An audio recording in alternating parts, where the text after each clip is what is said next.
여러분, 오늘날 많은 사람들이 선택의 순간을 만났을 때 무엇을 선택할까 갈등합니다. 우리가 신앙생활을 하면서도 갈등하는 이유가 무엇입니까? 하나님을 아는 지식이 없기 때문입니다. 분명한 기준이 없기 때문입니다. 우리가 하나님을 바르게 알고 그래서 하나님의 기준이 되시면 갈등이 사라집니다. 그렇다면 우리가 믿는 하나님은 어떤 분이십니까?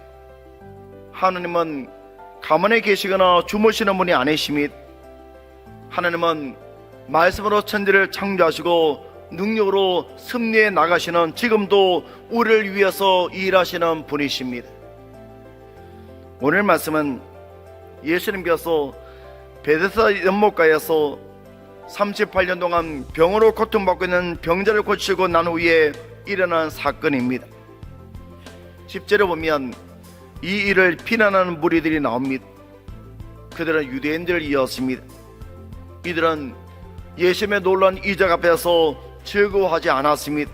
오히려 그들은 하나님께서 주신 은혜를 은혜로 받지 못하고 논쟁거리로 만들고 심지어 그를 향해 비난했습니다. 왜 그들이 비난하고 있습니까? 예수님께서 안식일에 병자를 고치셨기 때문입니다.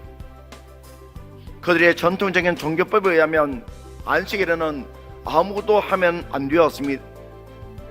그들은 38년 동안 질병에서 고통받고 있는 병자가 회복되는 것보다 단지 자신들의 종교적인 신념이 더 중요했습니다.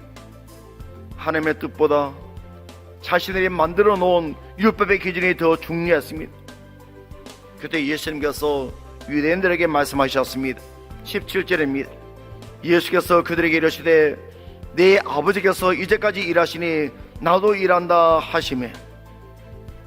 예수님은 이 말씀을 통해 자신이 어떤 분이신지 드러내셨습니다. 즉 예수님께서 안식일에 그와 같은 일을 행하신 것은 당신이 바로 하나님의 아들이시기 때문에 하나님이 하시는 일을 하신다는 것을 밝히기 위함입니다. 여러분, 우리에게 있어서 안식일을 지킨다는 것은 굉장한 축복입니다. 안식일은 복된 날이고 거룩한 날입니다. 그래서 하나님은 반드시 안식일을 지킬 것을 명령하셨습니다. 그러나 안식일에 있어서 중요한 것은 단지 안식일을 지킨다는 형식이 아니라 안식일의 의미, 안식일의 본질입니다. 여러분, 안식일의 참 의미가 무엇입니까? 안식일을 지킨다는 것은 하나님의 마음을 가지고 살아가는 것입니다. 그러므로 안식일을 지킴에 있어서 중요한 것은 하나님의 마음이 어디에 있는지 하나님의 마음을 아는 것입니다. 여러분, 하나님의 마음은 언제나 생명에 있습니다. 생명을 살리는 것이 하나님의 마음입니다. 그리고 안식일은 신약에 와서 예수님께서 십자가에 죽으시고 부활하신 주일로 바뀌었습니다. 죄를 지은 인간에게는 진정한 안식이 없었습니다.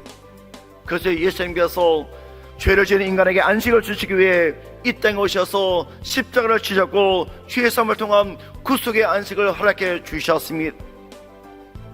하나님은 회복되고 살리는 것에 관심이 있습니다. 그러므로 하나님은 졸지도 주무지도 않고 우리를 보호하시고 지키시고 우리를 인도해 주십니다. 여러분, 성경의 역사는 하나님의 일하심을 보여주는 기록입니다. 그리고 하나님께서 일하심으로 우리가 구원받고 하나님의 자녀가 되었습니다. 우리 하나님의 사랑과 긍휼에는 결코 멈춤이 없습니다. 우리 하나님은 쉬지 않으시고 일하시는 분이십니다. 하나님께서 모든 걸음걸음마다 나를 지키시고 보호하시고 인도하십니다. 오늘 우리 모두가 이 믿음 안에서 하나님께서 주시는 삶의 평강을 누리며 살아갈 수 있는 하나님의 사람들 되시기를 간절히 축원합니다.